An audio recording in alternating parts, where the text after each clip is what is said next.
ನನ್ನ ಕಿಚನ್ ಇವತ್ತು ಸ್ವಲ್ಪ ರಶ್ ಆಗಿದೆ ಅಂತಾನೆ ಹೇಳ್ಬೋದು. ಒಂದ್ ಕಡೆ ಮಧ್ಯಾಹ್ನಕ್ಕೂ ಕೂಡ ರೆಡಿ ಮಾಡ್ಕೊಂಡು, ಇನ್ನೊಂದ್ ಕಡೆ ಉಪ್ಪಿಟ್ಟನ್ನ ಮಾಡ್ಕೊಂಡಿದ್ದೆ ತೆಳ್ಳಗೆ. ಇವತ್ತು ಪ್ಲಾನ್ ಇರ್ಲಿಲ್ಲ ಉಪ್ಪಿಟ್ಟು ಮಾಡೋದು, ರೊಟ್ಟಿ ಮಾಡೋಣ ಅನ್ಕೊಂಡಿದ್ದೆ. ರೊಟ್ಟಿ ಮತ್ತೆ ಉಪ್ಪಿಟ್ಟು ಮಾಡಿದಾಗ ನಾನು ಲಂಚ್‌ಗೆ ಬೇರೆ ಏನಾದ್ರು ಮಾಡ್ಕೊಡ್ತೀನಿ. ಇವತ್ತು ಲೆಮನ್ ರೈಸ್ ಮಾಡ್ಕೊಡೋಣ ಅಂದ್ರೆ ನಿಂಬೆಹಣ್ಣು ಚಿತ್ರಾನ್ನ ಮಾಡ್ಕೊಡೋಣ ಧ್ರುವನ್ಗೆ ಲಂಚ್‌ಗೆ ಮಾತ್ರ. ಬೆಳಿಗ್ಗೆ ತಿನ್ನೋದಕ್ಕೆ ತೆಳ್ಳಗೆ ಉಪ್ಪಿಟ್ಟು ಮಾಡಿದೀನಿ. ಮನೆಯವರು ಇನ್ನೊಂದ್ ಸ್ಪೂನ್ ಹಾಕ್ಬಿಡಮ್ಮ ನನ್ಗೂನು ಅಂತ ಹೇಳ್ತಾರೆ. ಯಾಕೆಂದ್ರೆ ಅವ್ರಿಗೆ ತುಂಬಾ ಇಷ್ಟ ಚಿತ್ರಾನ್ನ ಅಂದ್ರೆ. ಸರಿ ಅಂತ ಅನ್ಬಿಟ್ಟು ಮನೆಯವ್ರಿಗೆ ಒಂದ್ ಸ್ವಲ್ಪ ಉಪ್ಪಿಟ್ಟು ಹಾಕ್ಬಿಟ್ಟು ಒಂದೇ ಒಂದ್ ಸ್ಪೂನ್ ಅಷ್ಟು ರೈಸ್‌ನ ಕೊಡ್ತಾ ಇದ್ದೀನಿ. ಇವದ್ರ ಜೊತೆಗೆ ಸೊಪ್ಪು ಸಾರು ಮಾಡಿದ್ನಲ್ವಾ ಅದಕ್ಕೆ ನಂಚ್ಕೊಳ್ಳೋಕೆ ಅಂತ ಅಂದ್ಬಿಟ್ಟು ಬೀನ್ಸ್ ಪಲ್ಯನೂ ಕೂಡ ರೆಡಿ ಮಾಡಿ ಇಟ್ಕೊಂಡ್ಬಿಟ್ಟಿದ್ದೆ. ನೆನ್ನೆ ಚಂದುನ ಡೆಂಟಲ್ ಕರ್ಕೊಂಡು ಹೋಗಿದ್ದೆ.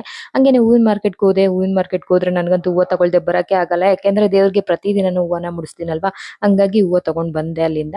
ಬಂದು ಹೂವು ಎಲ್ಲಾನು ನೀಟ್ ಮಾಡಿ ಇಟ್ಕೊಳ್ಳೋಣ ಅಂದ್ರೆ ಮನೆಯವ್ರು ಹೇಳ್ತಾ ಇರ್ತಾರೆ ಏನಾದ್ರು ಒಂದ್ ಮಾಡ್ತಾನೆ ಇರ್ಬೇಕು, ಹಂಗೆ ಇಟ್ರೆ ಏನಾಗುತ್ತೆ ಕೊಳ್ತೋಗುತ್ತಾ ನಿಂಗೆ ಹೂವು ಅಂತ ಅಂದ್ಬಿಟ್ಟು. ಅದೇನೋ ನಮ್ಗೆ ಹೆಣ್ಮಕ್ಳಿಗೆ ಸಮಾಧಾನ ಆಗಲ್ಲ. ಇವಾಗ ಸೊಪ್ಪು ಸಾರು ರೆಡಿ ಆಯ್ತು. ಅದ್ರ ಜೊತೆಗೆ ಬೀನ್ಸ್ ಪಲ್ಯ ಕೂಡ ರೆಡಿ ಆಯ್ತು. ಪೂಜೆ ಕೂಡ ಆಯ್ತು. ಎಲ್ಲ ಕೆಲಸ ಬೇಗ ಬೇಗ ಮುಗ್ದೋಯ್ತು ಇವತ್ತು ಅಂತಾನೆ ಹೇಳ್ಬೋದು. Thank you.